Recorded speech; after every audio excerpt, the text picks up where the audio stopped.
Today I am making coffee granita.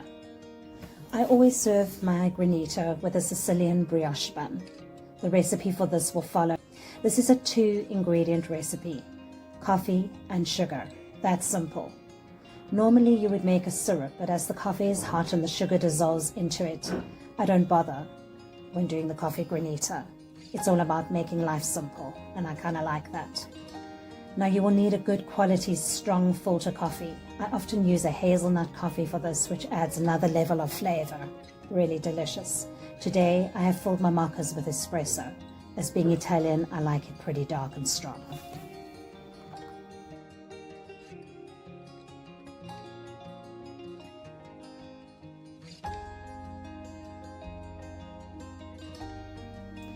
Each mocha made a strong cup of coffee, or 4 espressos. I added 2 sugars to each of the cups. If you like it sweet, add more sugar. It's all about how you like it.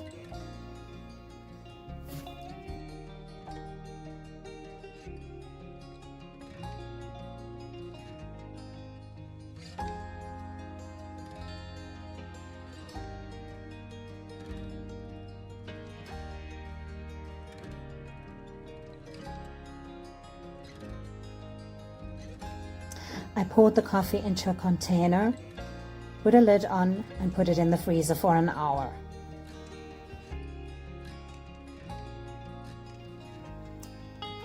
After an hour, you can see that there's a little bit of ice starting to form, just a tiny bit at the bottom. Very, very important to take a fork through it, else you will end up with a big block of solid ice. This is how the granita is made.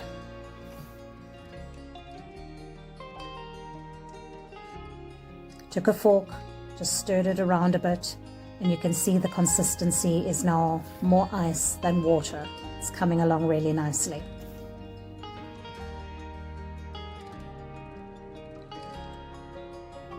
So just continue to repeat this every 20 to 30 minutes until the consistency starts to look a little bit like this, where it is more granita and less liquid.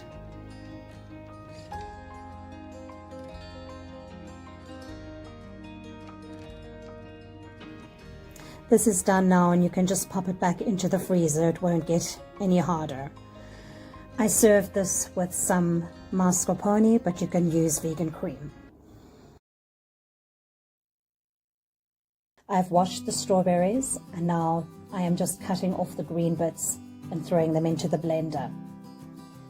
You will need 1 cup of pureed strawberries.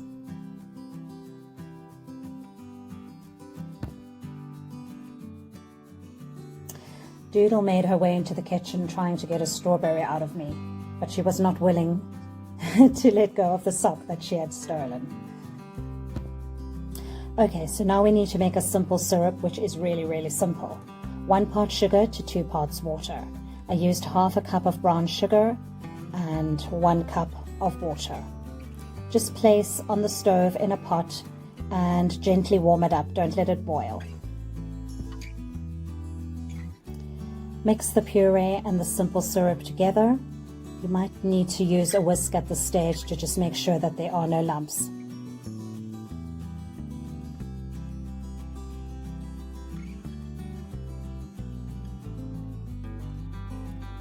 But basically you will leave it in for the first time for an hour, run the fork through like you see I'm doing here. Pop it back in the freezer, and then every half an hour take it out and do that. Very important step to run the fork through, else you will have a solid piece of ice. Once there is no more liquid at the bottom, then the granita is ready.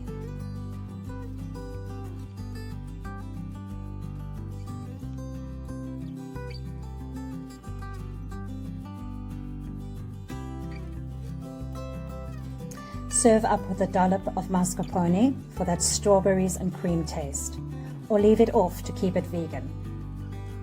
In Italy, granita is served with brioche buns and is often served for breakfast. How awesome are the Italians?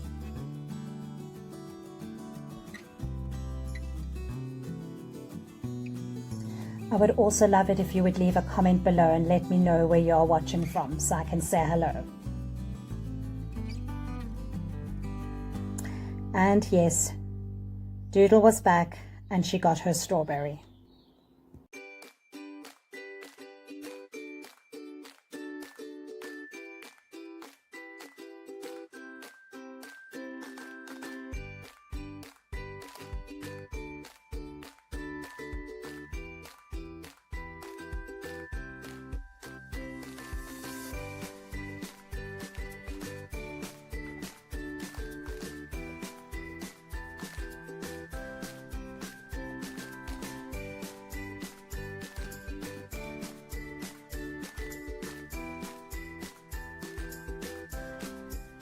I'm making Sicilian brioche buns, but the vegan version of them with a secret ingredient you'll be shocked I have used in place of eggs to make the buns rich and soft as brioche buns should be. Watch till the end to see the secret ingredient. You'll get a little hint halfway through. Let me know in the comments if you guessed correctly. Okay, let's get started. Add the butter to the flour. Get your hands in there, it works best. All the ingredients will be listed below and also on my Facebook blog, detailed below. Add the grated orange and lemon rind. This is what makes it a Sicilian bun and not just an ordinary bun. The freshness of the rind is so good against the richness of the bun. Heat the milk, but not too hot. You don't want to burn the yeast. Just warm enough. Add the yeast and sugar and give a stir, and add to the flour mixture. Now we're adding the secret ingredient. Any guesses? Did you recognize that jar? I'm sure you did. Mix well until the dough is smooth.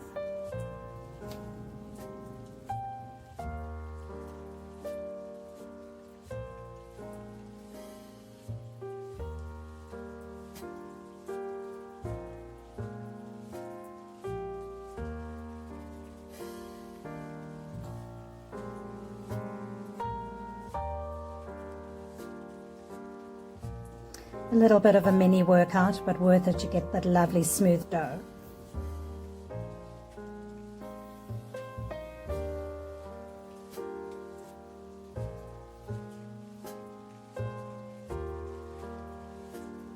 You are now going to cover and let the dough rest.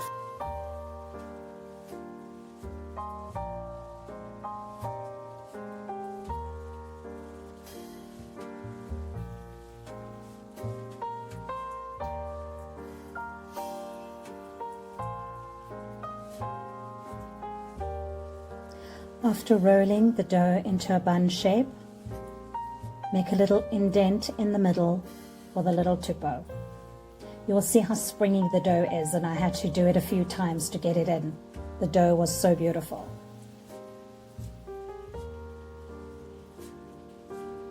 This is the tuck and fold method to make your little ball.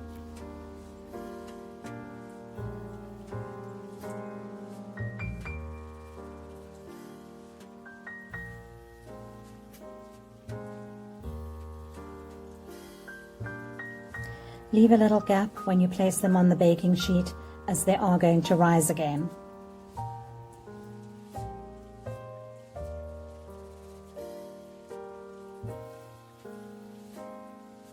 Let them rest for another hour and bake at 180 degrees Celsius for 15 minutes. I did brush with some plant milk and a sprinkle of sugar before I baked them. You'll see they are beautiful and soft. The texture was amazing. So, did you have any idea what the secret ingredient was that I used instead of eggs? I used mayonnaise, and more specifically the Be Well mayo. The only question is, which granita will you have with your brioche bun?